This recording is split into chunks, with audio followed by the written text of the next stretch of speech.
Quando eu era mais jovem, todo ano no Natal, eu pegava a estrada de carro para ir para o norte, para a casa da minha tia. Era uma viagem longa e, sinceramente, eu não me lembro mais do nome dessa estrada. Só lembro que ela passava em algum lugar perto de Rackham, Nova York, e atravessava principalmente áreas rurais, com quase nenhuma cidade por perto. Naquela noite, eu tinha acabado de terminar um turno longo, estava exausto, mas toda a família me esperava na manhã seguinte, então eu não tinha escolha. Eu tinha que encarar horas de estrada na escuridão da noite.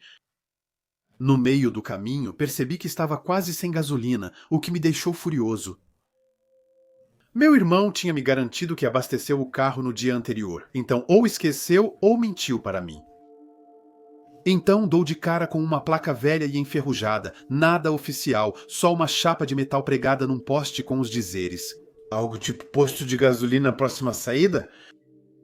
Parecia meio suspeito, mas enfim, as pessoas fazem a mesma coisa para vender frutas na beira da estrada. Aí eu pensei, vamos lá, por que não? Saio da estrada e me vejo em um caminho de terra esburacado, cercado por florestas densas.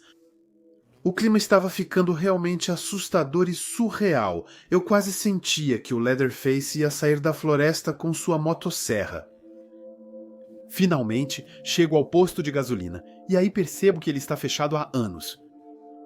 Está tudo enferrujado, o telhado da lojinha está desabando e até as bombas de gasolina foram retiradas. Eu paro ao lado para checar o meu marcador de combustível. No máximo, ainda posso rodar meio quilômetro.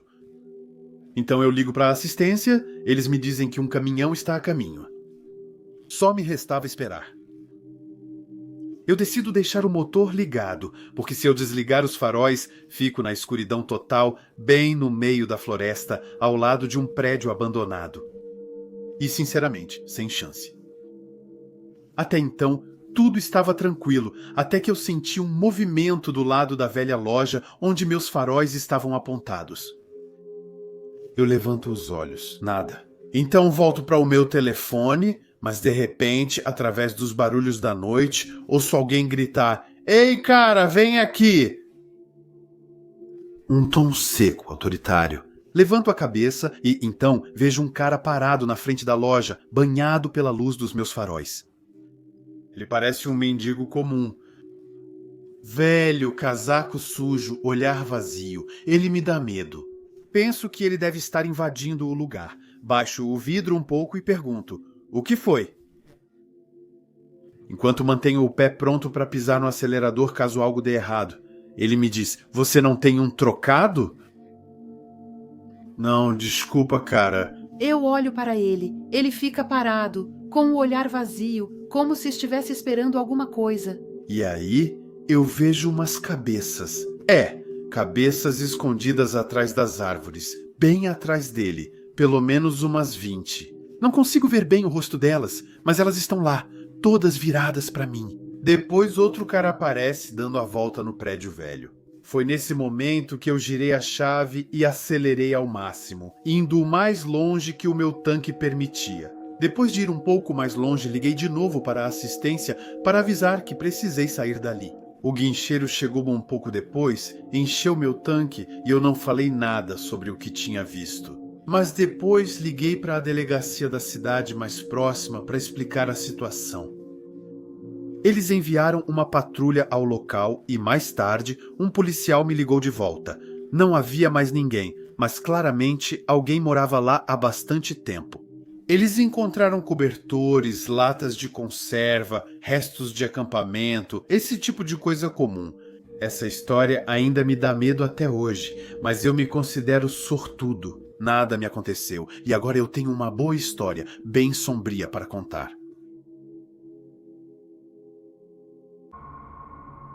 A maioria dos vizinhos da nossa rua é bem legal. Cuidamos uns dos outros, trocamos mensagens e nos cumprimentamos quando nos encontramos. Enfim, há realmente um sentimento de comunidade. Durante muito tempo, só havia uma casa na rua, de onde não vinha nenhuma interação. Uma senhora de cerca de 70 anos, que chamavam de Maud, e seu filho de mais ou menos 50 anos, que chamavam de Don. Meu companheiro e eu tentamos acenar para eles ou dizer um oi, mas eles nos olhavam friamente, sem responder. Uma vez, nosso cachorro escapou da coleira e atravessou o jardim deles, bem na hora em que Maud saía para pegar a correspondência. O olhar fulminante que Maud me lançou naquele dia, eu nunca vou esquecer. Era aquele tipo de olhar que te dá um soco no estômago, como se você fosse a fonte de toda a miséria de um desconhecido. Enfim, a gente logo entendeu que era melhor evitá-los e quase nunca via Dom. As persianas estavam sempre fechadas, eles quase não saíam e ninguém os visitava. A última vez que vi um deles foi no começo de agosto, 2021. Dom pegava a correspondência usando luvas de látex azuis. Foi estranho. No começo de outubro, uma vizinha me perguntou se eu tinha visto Maud ou Dom recentemente. Não, nunca. E aí, todos nós percebemos que o gramado deles estava com quase 1 metro de altura, que a caixa de correio estava transbordando e que havia jornais espalhados pelo chão até a rua. Obviamente, alguém ligou para pedir uma verificação de bem-estar. A vizinha, encarregada de falar com a polícia, ligou de volta logo depois e pediu que nos sentássemos. Maud e Dom estavam ambos mortos, e isso já fazia de 6 a 8 semanas.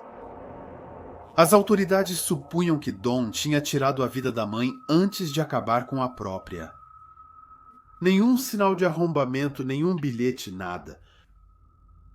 Passei o resto do dia andando de um lado para o outro na frente da minha janela, observando os investigadores indo e vindo. Então, depois de algumas horas, os sacos mortuários chegaram. O cheiro que pairava no ar era algo que eu nunca tinha sentido antes e que nunca vou conseguir esquecer. Durante semanas não parei de pensar em quantas vezes passei na frente daquela casa com meu filho e meu cachorro, enquanto 2 corpos estavam lá dentro se decompondo. Passei noites inteiras acordado procurando informações, mas não havia nada nos jornais, nenhum relatório oficial, nada. Pesquisei um pouco sobre a história de Maud, e tudo o que encontrei foi que ela tinha sido enterrada em uma parcela anônima reservada para corpos não reclamados. Continuei observando a casa, enquanto acompanhava os procedimentos legais pelos quais ela passaria, já que não havia nenhum herdeiro conhecido. Antes de tudo isso, essa casa exalava uma espécie de frieza.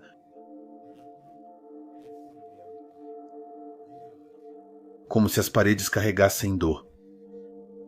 Eu tinha me tornado obcecado por Maud. Quem ela era, por que ela era tão fria, que tipo de vida estranha ela e seu filho poderiam ter vivido. E, acima de tudo, o que realmente aconteceu naquela noite.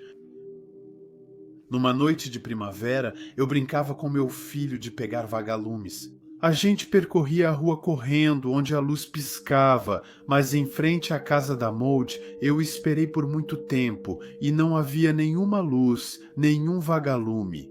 Apenas a escuridão, o silêncio. Eu disse ao meu marido que esperava que um dia alguém comprasse essa casa e a demolisse. E então, hoje, quase 1 ano, dia após dia depois da morte deles, as portas estavam escancaradas. Desconhecidos entravam e saíam, carregando saco após saco do que parecia ser lixo. Mandei uma mensagem para um vizinho para saber o que estava acontecendo. Ele me respondeu que a casa e tudo o que havia dentro tinham sido vendidos em lote durante um leilão, e que essas pessoas provavelmente eram os novos proprietários se preparando para uma reforma. Não sou do tipo que se impõe, mas eu não podia ficar ali sem fazer nada. Eu pensava na Maud há tempo demais, eu precisava saber. Então, perguntei se eu podia entrar e eles me convidaram para visitar. Assim que coloquei o pé na Porsche, eu entendi. Era uma casa do tipo síndrome de Diógenes. Pilhas de objetos por toda parte. Louça, panelas, livros antigos, discos de vinil, bibelôs de todo tipo. Não havia nem espaço para andar. A mulher me olhou e disse: "O colchão ainda está aqui. Você quer ver?" Eu hesitei, tinha medo que ela me achasse louca, mas minha curiosidade foi mais forte. "Sim, eu quero ver." Ela me guiou entre as pilhas até um quartinho com uma cama de solteiro. Ela tirou a coberta. Se você já viu como são as marcas deixadas por um corpo, então você sabe o que eu vi. Eu perguntei para ela, foi aqui que Maud foi encontrada? Acho que os dois estavam aqui. Eu nem comecei a vasculhar o outro quarto ainda. Talvez eu encontre respostas. Você pode voltar se quiser. Eu disse a ele que voltaria e que queria entender essa história. Quero entender quem era Maud e por que tudo isso terminou assim. Porque pouco depois da minha visita descobri algo terrível. Don era um homem profundamente perturbado, já condenado pelo FBI em 2014 por atos muito graves contra menores. Espero poder continuar explorando esta casa, mas sem que a energia sombria do lugar me siga. E, acima de tudo, continuo me fazendo uma pergunta. Se tudo isso realmente terminou dessa forma, por que as autoridades não investigaram mais a fundo? Será que foi por não haver ninguém para exigir justiça? É uma história bem antiga que meu pai me contou várias vezes ao longo dos anos. Nunca vi a casa com meus próprios olhos, mas com as descrições que me fizeram dela, e não só por ele, hoje consigo visualizar cada detalhe. Meu pai é muito religioso. Ele é filho de um pastor e não acredita em fantasmas nem em nada paranormal. Nada costuma assustá-lo, mas essa história ele jura até hoje que sentiu algo não natural lá. Ele fica desconfortável só de falar sobre isso. Nos anos 80, meu pai e seus amigos costumavam fazer trilhas ao longo de um riacho atrás da fazenda da família. Eles seguiam uma trilha até uma estrada secundária, não muito longe da rodovia. Uma noite, eles decidiram pegar um novo caminho, contornando a propriedade de outro fazendeiro. O objetivo? Ir ver os animais que eles possuíam, emas e outras criaturas exóticas pouco comuns na região. Depois de saírem do terreno, eles se embrenharam na floresta. E foi lá que eles encontraram o que todos os 5 descreveram como uma casa de verdade. Saída de The Blair Witch Project, uma casa muito antiga em estilo chalé decadente, provavelmente construída nos anos 40 ou 50. E só de olhar para ela, meu pai sentiu um desconforto profundo. Então, é claro, eles entraram para explorar. Lá dentro, o ambiente era estranho. Havia inscrições, símbolos pintados nas paredes em uma língua estranha que parecia latim. Aqui e ali, frases em inglês faziam referência a rituais pagãos ou satânicos, às vezes até com instruções descrevendo como oferecer uma alma humana a uma entidade obscura. Meu pai ainda insiste até hoje. Alguns símbolos estavam escritos com sangue, outros tinham sido feitos com spray. E honestamente confio nele. Na época, ele era bombeiro e sabia reconhecer sangue de verdade, pois já tinha visto muitas cenas de acidentes de trânsito. Na sala principal, uma pequena escada levava ao andar de cima. Era tão estreito que os ombros quase tocavam as paredes. A escada subia em linha reta, depois virava bruscamente à direita. Por isso, não dava para ver o que havia no topo antes de chegar lá. No topo, uma porta levava até um grande quarto no sótão. Em uma parede, correntes e cadeados estavam pendurados bem ao lado de uma janela redonda. Ela estava coberta de símbolos e grafites estranhos, e principalmente o chão e as paredes estavam manchados com grandes marcas de sangue seco. Enquanto eles inspecionavam o cômodo, todos ouviram passos atrás deles, na escada, barulhos rápidos e secos, como saltos batendo na madeira. Eles se viram. Ninguém. Eles descem rapidamente, pensando que alguém pregou uma peça neles. Mas, novamente, ninguém, e nenhum rastro de pegadas além das deles na poeira do chão. Mais tarde, encontrei os 5 homens separadamente. Fiz as mesmas perguntas a todos eles, e todos me deram exatamente as mesmas respostas, sem a menor hesitação. Mesma hora de chegada, mesma hora de saída, mesmo detalhe, até o minuto exato. E então as coisas ficaram ainda mais estranhas. Ao sair da casa, eles tentaram voltar para casa por outro caminho, usando uma bússola para se afastar da área, passando pelo leste. Não importava a direção que tomavam, sempre acabavam de volta à frente da casa. Eles tentaram de novo mais de 10 vezes, vindo do norte, do sul, do oeste. Nada adiantava. Mesmo quando a bússola e o conhecimento perfeito que tinham da floresta diziam o contrário, eles sempre acabavam na porta da frente. No final, eles começaram a se sentir mal fisicamente. Febre, tontura. Um deles quase desmaiou. E foi nesse momento que ele olhou para a casa e apontou para a janela redonda do segundo andar. Todos eles olharam. E lá, uma mulher alta e corcunda estava na janela. Ela os observava fixamente, com 2 olhos escuros e enormes. Eles não viram o rosto dela, apenas sua silhueta estranha, que parecia balançar levemente. Então ela se virou como se fosse voltar para as escadas. Nesse momento, eles fugiram o mais rápido que puderam, atravessando a floresta correndo. Eles acabaram na beira da rodovia, a quase 5 quilômetros de casa. Ao chegar na casa do meu pai, eles se sentiram observados. Um dos primos dele se levantou para beber água e jurou ter visto a mesma silhueta. Bem na beira da floresta, ao lado da janela da cozinha. Nada mais aconteceu, mas essa experiência os marcou para sempre. Só de falar sobre isso, a voz deles ainda treme. Eles pensaram que esse primo talvez tivesse alucinado. Até 5 anos depois, quando eles voltaram ao local, a casa estava desmoronando sobre si mesma. Só restava um monte de entulho. Eles nunca mais voltaram lá. Eu costumava brincar com meu pai perguntando o que ele faria se encontrasse a casa do jeito que era na época. Eu queria que ele me deixasse ir lá, mas hoje, com as leis de propriedade privada, isso seria impossível sem ser preso.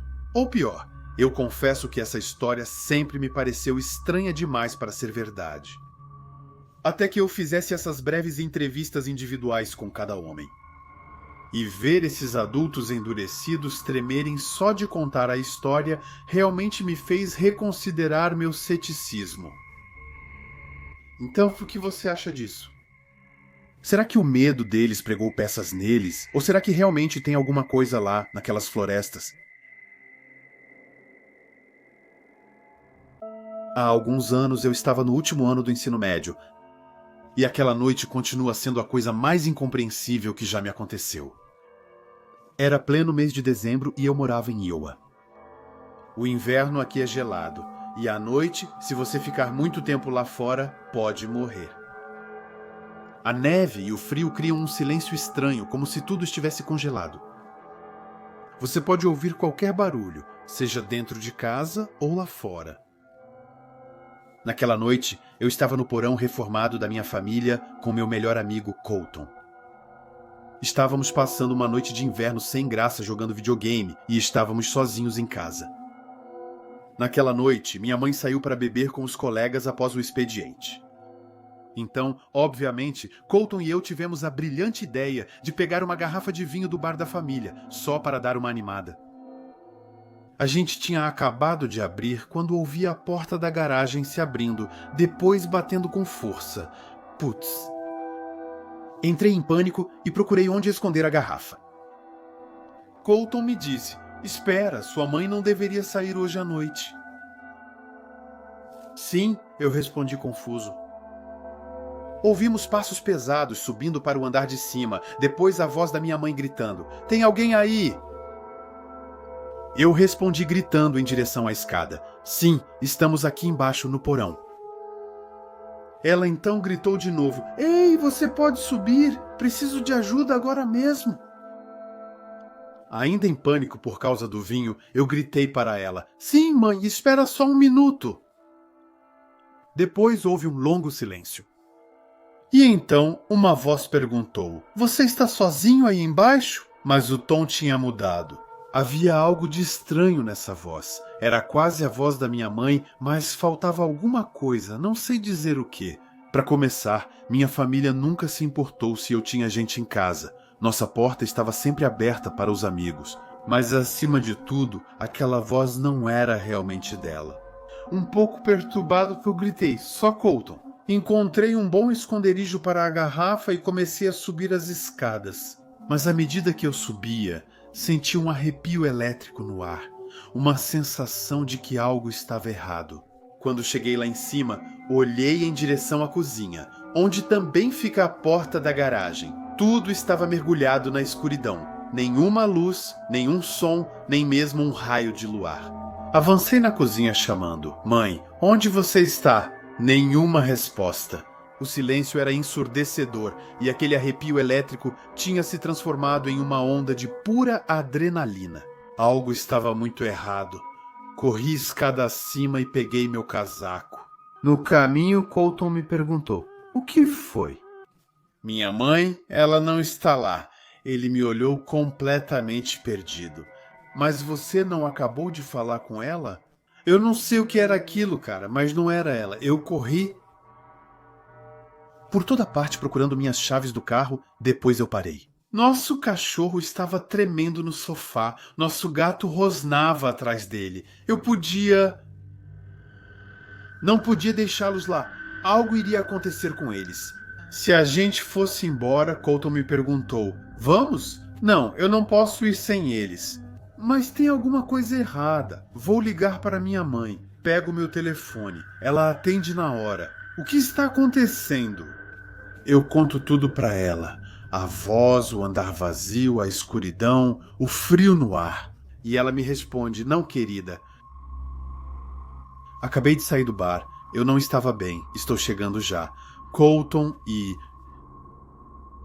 eu ficamos lá embaixo com os animais até que elas voltassem.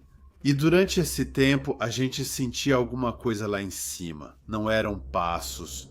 Era mais como uma pressão, como se uma presença invisível se movesse lentamente de cômodo em cômodo. A palavra que me vem para descrever isso: faminto.